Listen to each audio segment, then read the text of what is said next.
Going live. Okay.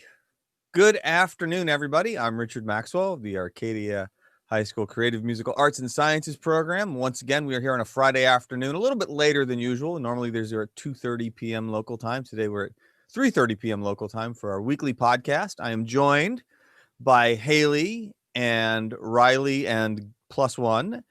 And what's the name of our friend there? Miles. We're joined by Riley with Miles, Sophia, and Zach. I'm so glad you guys are here. How's everybody doing today? Yeah? Good? Cool. It's a bit of a weird day here in Phoenix. We were just talking before we went live here about the strange sort of like atmospheric clouds and stuff. And it's really just, I have a lot of friends who live in the California area. And and I'm sure we all know people from out there. Many of us do. Hopefully everybody's okay and everybody's staying safe. It's kind of scary from what I have seen. Today, and we have some folks joining us later on. We'll have to see. But today, I wanted to ask you guys a question about something that we might have to do this like in this could be a multi-episode thing. I don't know. I was curious. Like we talk a lot about what we want for results. I want to make this song, or I want to produce this type of concert, or I want to get this kind of social media interaction, or build this thing, or design this, whatever it happens to be. We talk a lot about what we want to do, what we want to make, and of course that's important. You got to have a goal. What I'm wondering though is, do you have like what inspires you to make that thing, or to build the song, or to get up on stage, or to whatever the application of it might be for your own goals? Like what inspires you to actually do it? Do you ever think about it in that context?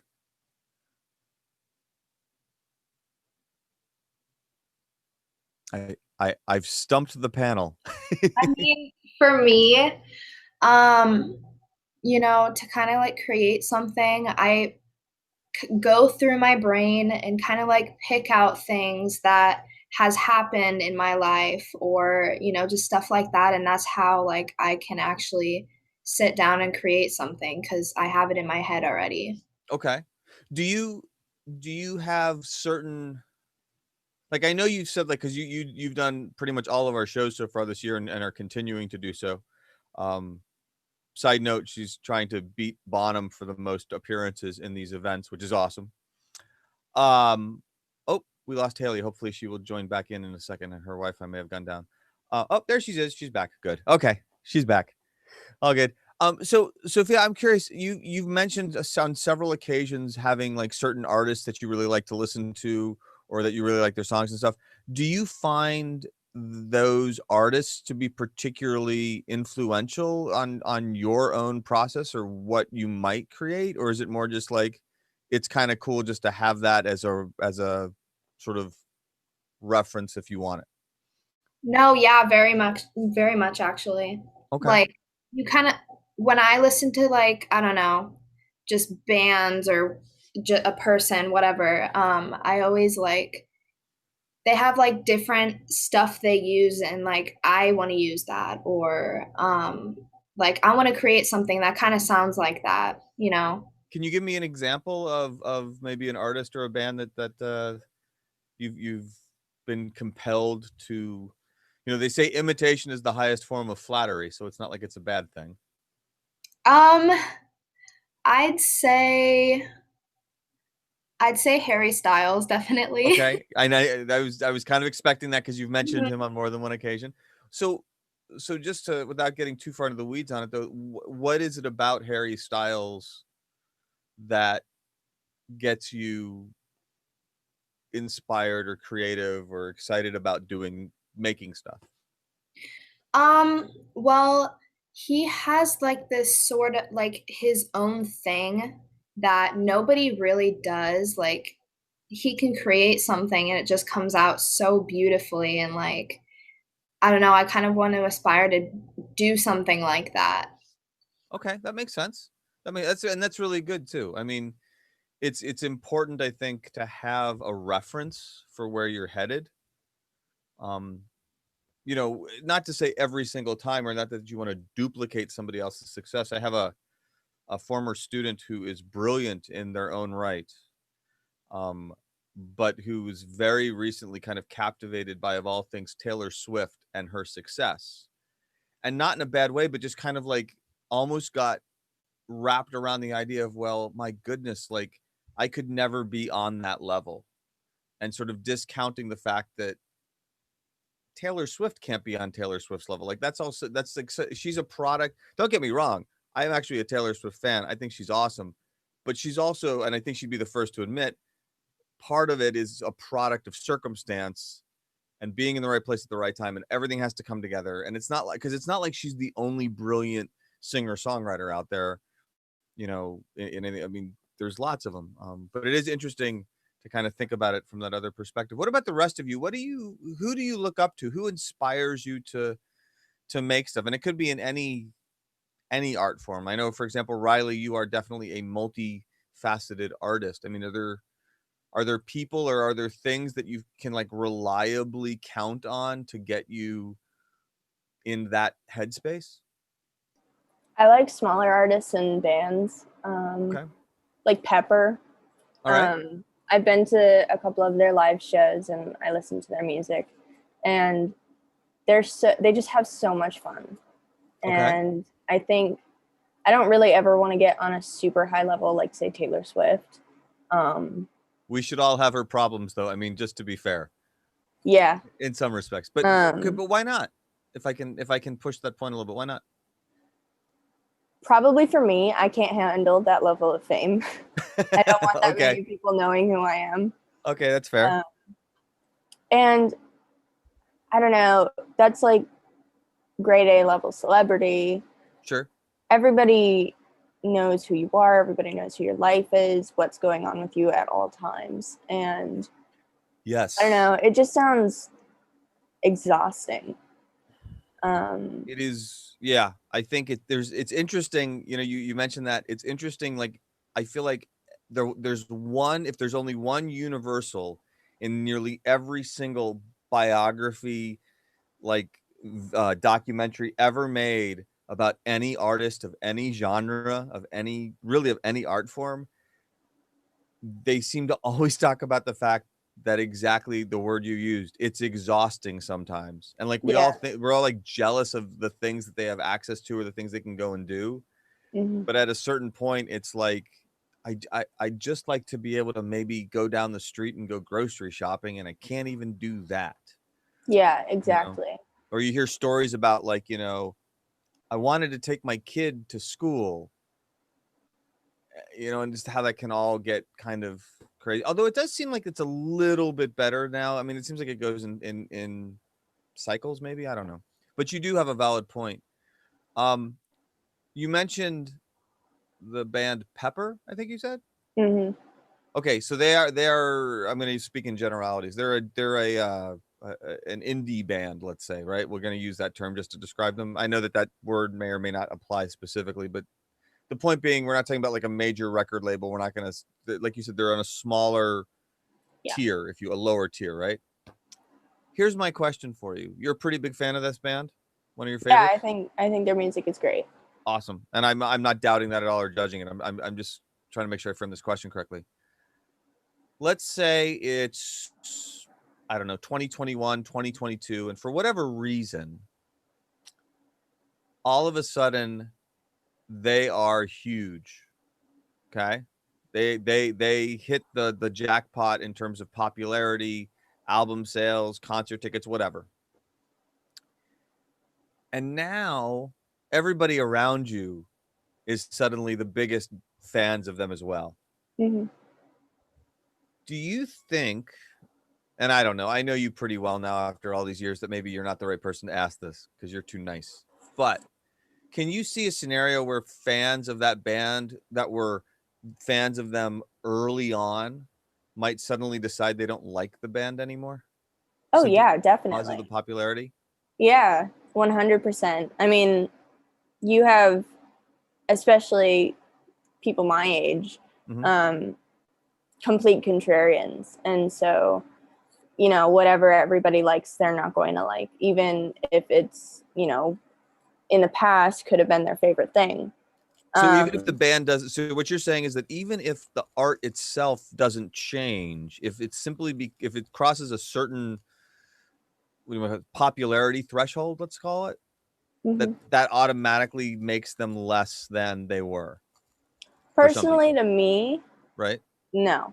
Okay. But to many people, yeah, they're very, I don't know, people are weird and stubborn about that kind of stuff. Sure. So there's I'm just, I guess I'm, and so looping this back around to the inspirational part. Is there something about, and maybe I'll to bring in Zach and Haley on this part as well. Is there something about an artist that when they are struggling, or when they're, you hear the phrase, the term hungry frequently, is there something about when an artist is at that point that makes them especially influential potentially on you? Is there something about that you kind of identify, that you can identify with? I don't really understand exactly what you're asking. Like, Well, I guess what I'm asking is that do you find artists that are lesser known in the bigger picture of, like, say, the popularity of, like, the world, more or less inspiring than, say, the artist that everybody knows about? So, like, that's my band. I discovered that band, and there's only a few of us who know them, but they're awesome. They're fantastic. Versus, well, now everybody likes them, and it's not as novel and it's not as unique, so therefore I'm not as drawn to it. Like, does the appreciation being more rare, does that have any effect on your assessment of their influence? well, I guess um, if what really makes them more influential is like when they're smaller, you can relate to them more, and Mm-hmm. like instead of you have these people who are huge, and you're like, Right. wow, Right. never to that point. Because you're also feeling like, okay, I'm still working at it myself, and Yeah, there may be a step ahead of me as opposed to, say, 10 steps ahead. yeah, but then I guess like seeing them go from a small a small band or artist to a huge one, I Right. guess that is inspiring to actually see that play out. Okay, that makes sense. So does it, because it's interesting, like, for me personally, like, I'm sort of stuck between both. Like, I totally see Sophia's admiration for Harry Styles is totally valid, and I get it. Because I have a lot of really big name artists that I just can't, like, if you were to ask me who are your favorite, bands to listen to, or artists or whatever, I'm gonna list off, like, I'm gonna start with, like, Queen and Genesis. I mean, we were talking about, like, major, like, you don't get much bigger, if at all. But I can also remember discovering, Mumford and Sons before a lot of other people did, and being completely captivated by their kind of minimalist approach at the time. And then also, I mean, I don't know. I mean, and there's any number of other examples. So I wonder, like, Haley, is there a middle ground to all this? Like, is it just, or is it a case of you like, the premise of my entire conversation today with you guys is actually, like, just like an example of why overthinking is a bad idea, which you can say, be honest. Um, well, I don't really think that like it's necessarily, how do I say it? Like I enjoy like finding smaller bands or smaller artists and then like getting to watch them grow as an artist and Okay. as like writers, and just seeing what they do with their growth and how they like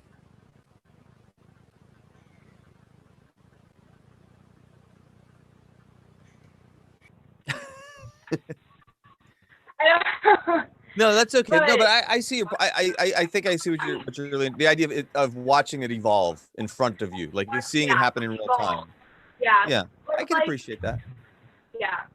The only downside that I could think of that, like, for a smaller band going into this big, like, everybody knows it, everybody talks about it, is if they do stuff with that popularity, if they abuse that popularity. Like, Sure. if they just, like, grounds that they were, like beliefs and grounds that they were built on, like, morals or something like that, just get thrown out the window or tweaked as they get more popular, just so that they can stay in that position. That makes sense. Then I'd be like, do I really want to support this anymore? Okay, that's fair. No, that makes, and that actually does make sense. It's interesting though. It goes the other direction too. As you're saying that, I'm thinking about there's a couple of pretty big examples of artists who I think in retrospect were very much trying to balance what you're talking about, but the public's perception of what they were doing was like, I remember in the early 90s, Eddie Vedder. I don't know if you guys know Pearl Jam or not. So Eddie Vedder's the front man of that band, and I'm just paraphrasing some stuff, but there was a period of time where it seemed like he just wouldn't do. He would literally, like, if you could get him on camera for an interview, he would give these really short, answers. He wouldn't seek out the press. He wouldn't really talk very much. And it turned out that basically, and again, I'm paraphrasing, but it was interesting to me because he basically at some point said, look, it's not that I don't want to talk, it's that every time I open my mouth, it turns into this giant media circus, and I'm kind of tired of having everything I say blown out of proportion to the point where I feel like I can't even communicate at all. And you wonder about, like, that's how a lot of artists are like that.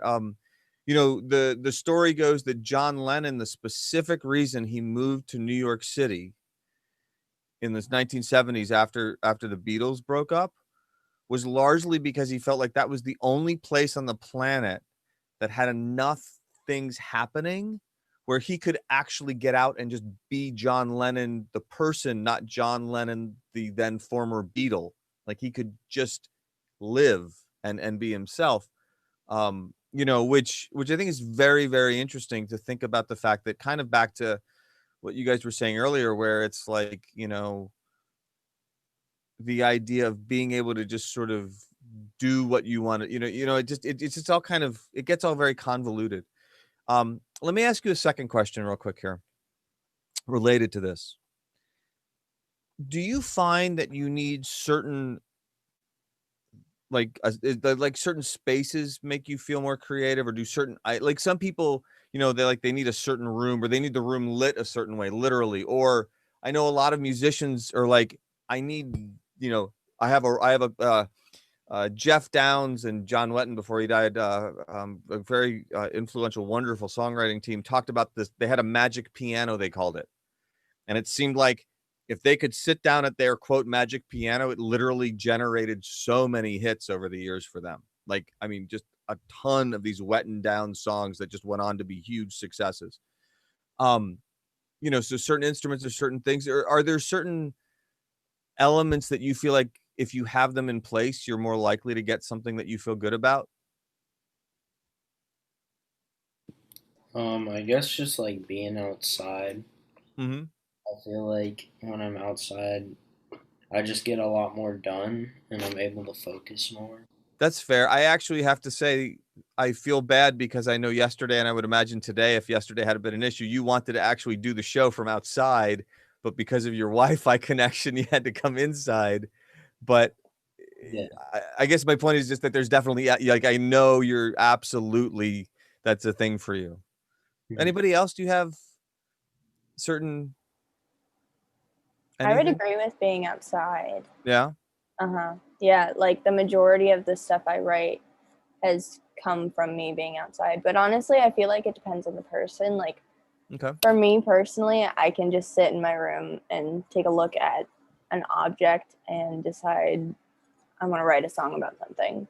Okay. Has the outside, let me ask you this. Has the element of outside, this is for any of you, but particularly since Zach and Riley chimed in with it, has the element of being outside intensified at all because of the quarantining? Like you know, it's almost like because we are inside so much now, being outside, does that, like, do you appreciate it more so it's even more of a potent Yes. inspiration? Yeah, 100%. Like, there are days now where I don't even go outside at all. So I absolutely love going outside, and I really appreciate whenever I get to. I've, you know, in the last year, but really, especially in the last, like, say 5 or 6 months, every time I can go biking for that very reason. And what's weird is even though I can't have any gear with me or any instruments, obviously, because I'm on my bike, I find that I will get ideas, like it clears my head and creatively gets things to sort of like the knots untie somehow. And I never used to be like that, like ever. I have 3 older brothers who think it's hysterical that I go biking on a regular basis to clear my head because they know me. They've known me all my life, obviously. I never had any interest in any of, you know, to me, being outside is like a necessary evil sometimes. And I guess, you know, and it's interesting too, like you hear all these stereotypical stories, especially about like a certain age of artist who, you know, they would like experiment, like in the 60s, you hear about people experimenting with various, you know, substances and drugs and things of that nature. And it's interesting to me that almost every single person who's done that, like big level stars, they always come back and they're like, yeah, that didn't actually work. Like there's a very funny interview somewhere, you probably find it on YouTube, with I think it's Ringo Starr, and he's talking about the Beatles, like at their height of their creative powers in the mid 60s. And he said, yeah, he's like, there was a period where it would be like we'd all get completely loopy on who knows what, and we'd go into the studio and we would record something thinking it was the greatest thing we had ever done. We would be so enamored with how genius we were. And then we'd come back the next day, sobered up and listening to it for real. And he's like, every single time it was total garbage. Like it was unusable, just junk without fail every time. And he kind of laughed it off. He's like, yeah, he's like, that stuff just doesn't really work. And you hear that from a lot of other artists too, who kind of went through that phase and they're like, yeah, short term, maybe, but really long term, there was no benefit to it. And it created all, you know, it did all kinds of other things that were horrible. And I saw all these people die from it and blah, blah, blah, you know, all the things that we know about. But it is interesting how, like, my take on things like that in some respects, and I wonder how you guys may or may not feel, and it's okay if you don't agree, but it's almost like the message there beyond, don't put, you know, things in your body that it's not meant to go in there, but also it's almost like it's saying you really cannot cheat the creative process. Like you have to muscle through it sometimes, and artificial whatevers aren't going to actually benefit you. Riley, you're like bursting to say something all of a sudden. Yeah, to like completely piggyback off of what you just said, I watched this documentary a while back that just came out on Netflix, and it's about psychedelics, and and it shows a bunch of artists and celebrities who have done psychedelics and talking about their experiences. But in one of, like, in a part of the documentary, it talks about how it gives the example of Grateful Dead, and they're like, you cannot enjoy Grateful Dead unless you're intoxicated, and so many people have, like, that I know, and that I know, like, not even personally, have been like, oh yeah, my creative process, or I make the best stuff while I'm high or drunk or whatever. And I completely agree that it's not at all true. Yeah. And and kind of going back to you can only enjoy Grateful Dead if you're intoxicated is because they made it while intoxicated, you know? Right. So I completely agree with that. Yeah. It's just interesting to me. I think some of it is the sort of the notoriety that goes with it a little bit. Like all the non-creative stuff, but it gets, there's no such thing as bad publicity, for example. So all the stories you hear about artists going crazy and destroying hotel rooms and everything else. And then, the other thing too is you guys were talking about like the pressure and the idea of how they might use the fame in a way that's, I think Haley, you said that they might abuse it. I also think that some of the reason why you do hear these tragic stories about artists sometimes and the things they do or the substances that they put in themselves, I think sometimes that there's a possibility that some of that is a result from the pressure that they feel like they're under. That's the other universal. I feel like when you watch these documentaries or if you see interview footage with any artist and they're talking about, this great success, and then they're like, and now they want another great success. I think I mentioned in one podcast a few weeks ago, I think I talked about Alanis Morissette and how, her first major album was called Jagged Little Pill. It's in the early 90s and it sold, I think it's 13 million copies in the United States, which is just an insane amount of albums to be sold for anybody under any circumstance. And it was hugely successful. It's a great album. It's autobiographical, but it's also very much, an angry and justifiably angry young woman's kind of like treatise on the world and things that really should be addressed. It's a fantastic piece of art. But I remember very clearly, and forgive me for it being redundant, but I just think it sort of wraps this up so nicely. I remember when her second album was about to come out, and she flat out said, she had a press conference when she flat out said, if you're going to judge my second album based on having to be more successful than my first album, this is going to be bad. Like she literally said, she's like, there is no possible way that anybody can reasonably expect us to outsell a debut album that does 13 million copies just in the United States. That's just not reasonable. And I always thought it was very interesting, like that she was self-aware enough to not fall into that trap, because you hear about that constantly. They call it the sophomore blues. No offense to anybody who might be a sophomore. But they call it the sophomore blues, that like they're the sophomore slump, that no matter what you do, that second attempt or that second version never quite hits the same expectations because people define certain things. And statistically, unfortunately, it's probably true in terms of like sales of albums, but it is just interesting how it all relates together. Anyway, any other thoughts on what I have more, but I think I may save it for another episode because I don't want to overtax everybody on this lazy Friday afternoon. But any other thoughts on things that like make you like, okay, I will ask you one last question. And if the answer to this is no, it's not like anybody's going to like get a bad grade. We're not doing this for a grade. I'm just curious. Do you have, as we're heading into the weekend, because I know I do you have in mind like, okay, over this weekend, I'm going to get XYZ project started or completed or like, do you think about it in advance, like what you want to do and like how you're going to allot the time and set things up and whatever? Does anybody want to share, like in a perfect world? I'm not gonna be like on Monday, hey, that thing you talked about in the podcast, let's see it, let's hear it. I'm not gonna do that to you. But I'm curious, like, does anybody have a goal, a creative goal for the weekend? It could be anything at all. Yes. What do you got? What is it? I'm just gonna work on starting a song. Okay. And I'm going to try to do it in the schedule that I planned.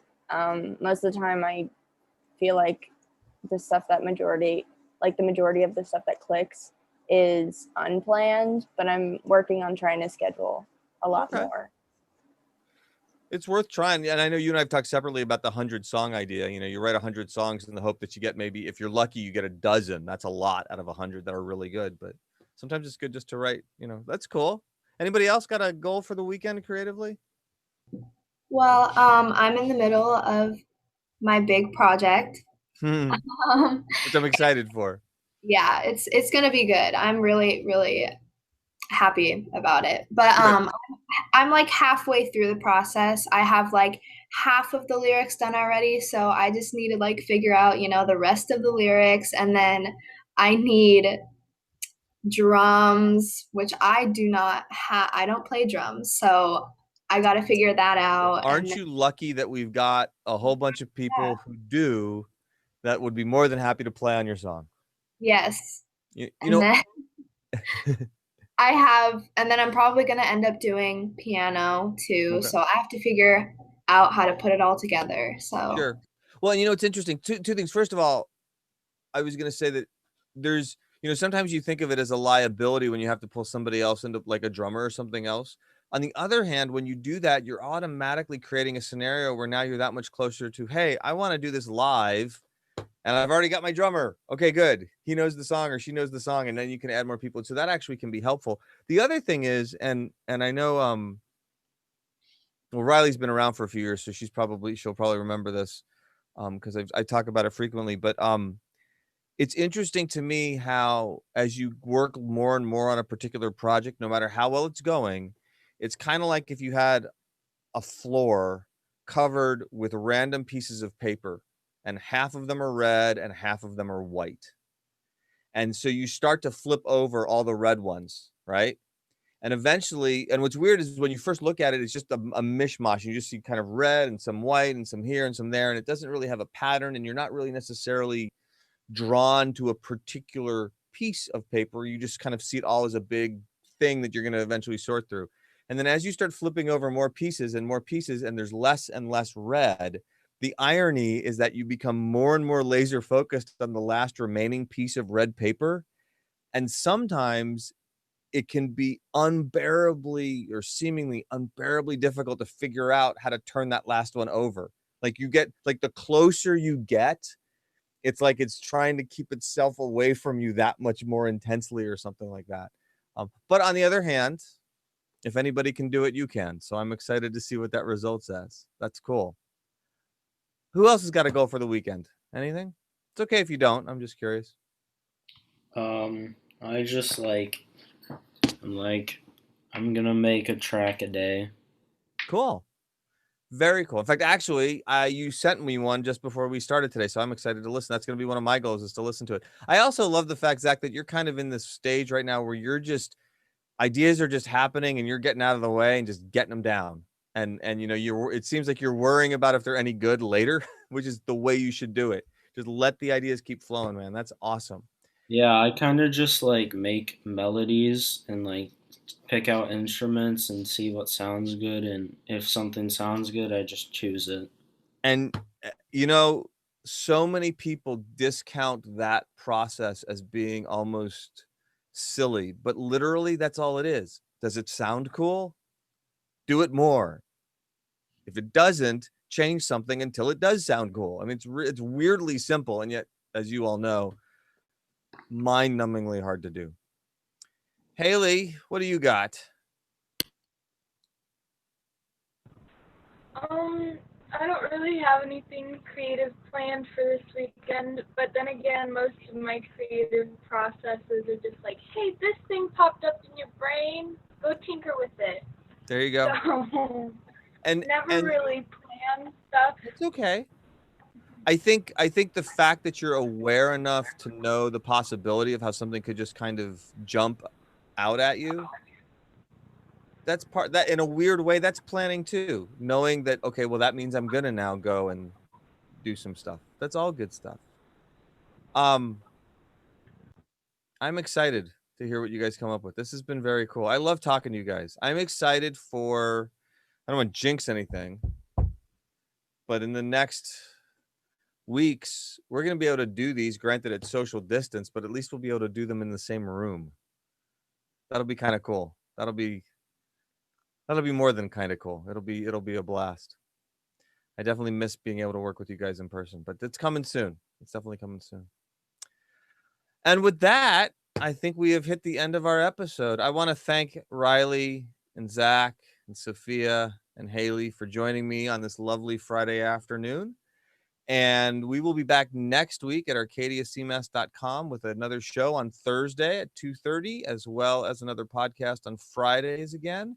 And thanks everybody so much for checking us out. And please go onto that website, check out the recording archives, music videos, tons of great stuff made by all these students.